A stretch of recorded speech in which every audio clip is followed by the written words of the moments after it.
മധുരനാരങ്ങ എന്ന് ഉദ്ദേശിച്ചത് ഈ സിനിമയായിട്ട് യാതൊരു ബന്ധമില്ലാത്തൊരു പേര്. അത് തന്നെയാണ് മധുരനാരങ്ങയോട് ഉദ്ദേശിച്ചത്. കാരണം എൻ്റെ 3 സിനിമയിലും കഥ മനസ്സിലാവുന്ന പേരുകളാണ് നമ്മളിട്ടിരുന്നത്. ഇപ്പോൾ ഇതിൽ മധുരനാരങ്ങയ്ക്ക് വേറൊരു അർത്ഥം കൂടിയുണ്ട് എന്ന് ഞാൻ വിചാരിക്കുന്നു. ചിലപ്പോൾ ഒരു മധുരമുണ്ട്, അതിലല്പം പുളിയുണ്ട്, പിന്നെ അതിൻ്റെ തൊണ്ട് കണ്ണിൽ ഒന്ന് തെറ്റിച്ച് കഴിഞ്ഞ് കഴിഞ്ഞാൽ ചിലപ്പോൾ കണ്ണീര് വരാം. ഇതെല്ലാം ഈ സിനിമയിലുള്ള ഫുൾ പാക്കേജായിട്ടാണ് ഇത് നമ്മൾ അങ്ങനെയാണ് ഈ മധുരനാരങ്ങ എന്നുള്ള പേര് ഞങ്ങൾ ഇട്ടത്. ഈ സിനിമയെക്കുറിച്ച് പറയുകയാണെങ്കിൽ ഇതിൽ ശരിക്കും ഒരു റിയാലിറ്റി ഉണ്ട്, ഒരു ജെന്യൂനിറ്റി ഉണ്ട്. അതാണ് ഈ സിനിമ ഇന്നലെ പടം കണ്ട എല്ലാവരും, കഴിഞ്ഞ ദിവസങ്ങളിൽ പടം കണ്ട എല്ലാവരും ഇപ്പോൾ വിളിച്ചു പറയുന്നത്. ആ ഒരു സത്യസന്ധത സിനിമയിലുണ്ട്. എവിടെയോ ഒരു നന്മ അതുപോലെ ഫീല് ഇതെല്ലാം ഉൾക്കൊണ്ടുള്ള ഒരു സിനിമയാണ്. പിന്നെ അത്യാവശ്യത്തിൽ കൂടുതൽ തമാശകളും ഈ സിനിമയിലുണ്ട്.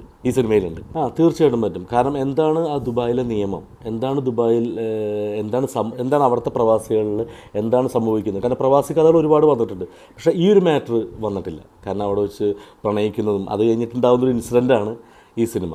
അപ്പോൾ അത് ഇതുവരെ വന്നിട്ടില്ല. അപ്പോൾ അതുകൊണ്ടാണ് ഞങ്ങളിത് വർക്ക് ചെയ്യുന്നത് വെച്ചത്. അല്ലാതെ ഒരു നോർമൽ പ്രവാസി പടങ്ങൾ ഇപ്പോൾ ഒരുപാട് നമ്മൾ കണ്ടു മറന്നൊരു എലമെൻ്റ് അല്ല ഇതിൻ്റെ.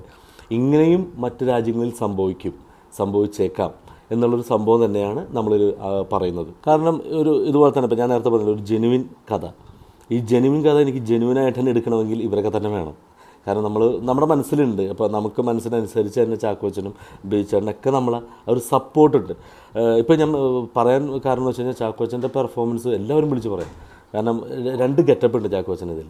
ആ ഗെറ്റപ്പ് വളരെ നന്നായിട്ട് ചാക്കോച്ചൻ പെർഫോം ചെയ്യുന്നുണ്ട്. ബേച്ചേട്ടനാണെങ്കിൽ ബേച്ചേട്ടൻ്റെ ക്യാരക്ടർ വളരെ മനോഹരമാക്കി. പിന്നെ ഞങ്ങളുടെ പുതിയ അതിഥി ഇതിൽ 2 പേരുണ്ട്. ഒന്ന് നീരജും ഒന്ന് രതീഷേട്ടൻ്റെ മകൾ പാർവതിയും. കാരണം അതിഥി എന്ന് പറയാൻ കാരണം ഓർഡിനറി തൊട്ട് ക്രെയിൻ യൂണിറ്റ് വരെ സെയിമാണ്. ഈ പടത്തിൽ ഓർഡിനറിയിൽ നമ്മൾ വർക്ക് ചെയ്ത സെയിം ടീമാണ് ഇതിലേക്കുള്ളത്. അപ്പോൾ ഞങ്ങളുടെ ഈ കുടുംബത്തിലേക്ക് 2 അതിഥികൾ അവർ 2 പേരുമായിരുന്നു. അവർ വളരെ മനോഹരമായിട്ട് ആ 2 പേരും ചെയ്തിട്ടുണ്ട്. ഇത് ദുബായിൽ വർക്ക് ചെയ്യുന്ന ഒരു പെണ്ണ് എന്നതിലുപരി ഇതൊരു ശ്രീലങ്കൻ തമിഴ് പെണ്ണായിട്ടാണ് ഇതിൽ പാർവതി. അപ്പോൾ ഞങ്ങൾ ആദ്യം ശ്രീലങ്കയിൽ നിന്ന് ആരെങ്കിലും കിട്ടുമെന്ന് ഞങ്ങൾ ഒരുപാട് ട്രൈ ചെയ്ത് നോക്കി. പക്ഷേ അങ്ങനെ നമുക്കവിടെ ഒരു ഇഷ്ടം ഫീൽ ചെയ്യുന്നില്ല.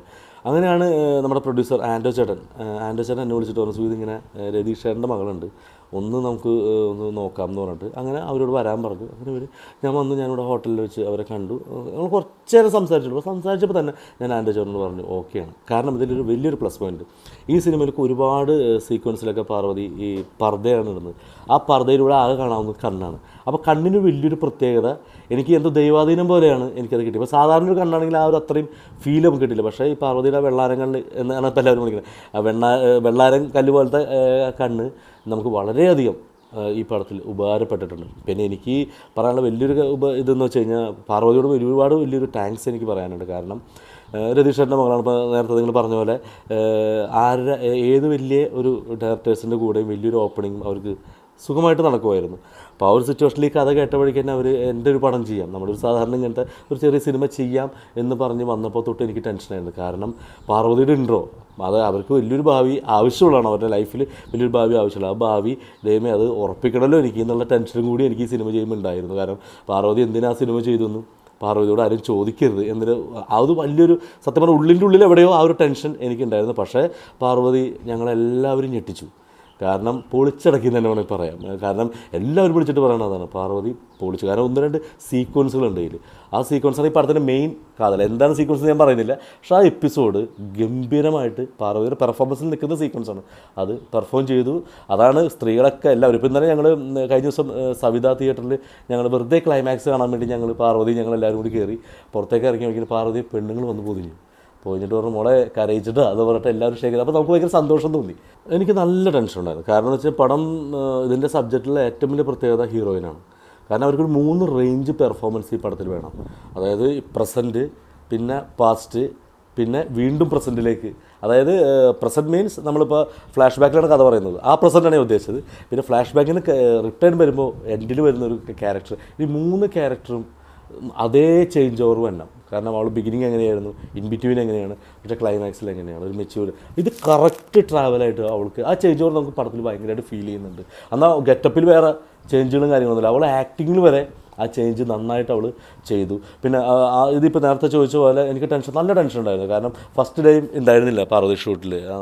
അമ്മ തൊട്ട് കുറച്ച് മുമ്പായിരുന്നു പാർവതിയുടെ അമ്മ മരിച്ചു പോയത്. അപ്പോൾ അതിൻ്റെ കുറച്ച് ചടങ്ങുകൾക്കായിട്ട് അവൾ ആദ്യത്തെ ദിവസം ജോയിൻ ചെയ്തില്ല. അപ്പോൾ എനിക്ക് ആദ്യത്തെ ദിവസം ജോയിൻ ചെയ്യണമെന്നുണ്ടായിരുന്നു. കാരണം ഫസ്റ്റ് ഡേ നമുക്ക് നോക്കിയിട്ടാണില്ല. പക്ഷേ എനിക്ക് ആ ടെൻഷൻ ഉണ്ടായിരുന്നു. പക്ഷേ ഇങ്ങനത്തെ ഒരു സിറ്റുവേഷൻ ആയതുകൊണ്ട് ഞാൻ വേണ്ട, കുഴപ്പമില്ല, വന്നാൽ എന്ന് പറഞ്ഞു.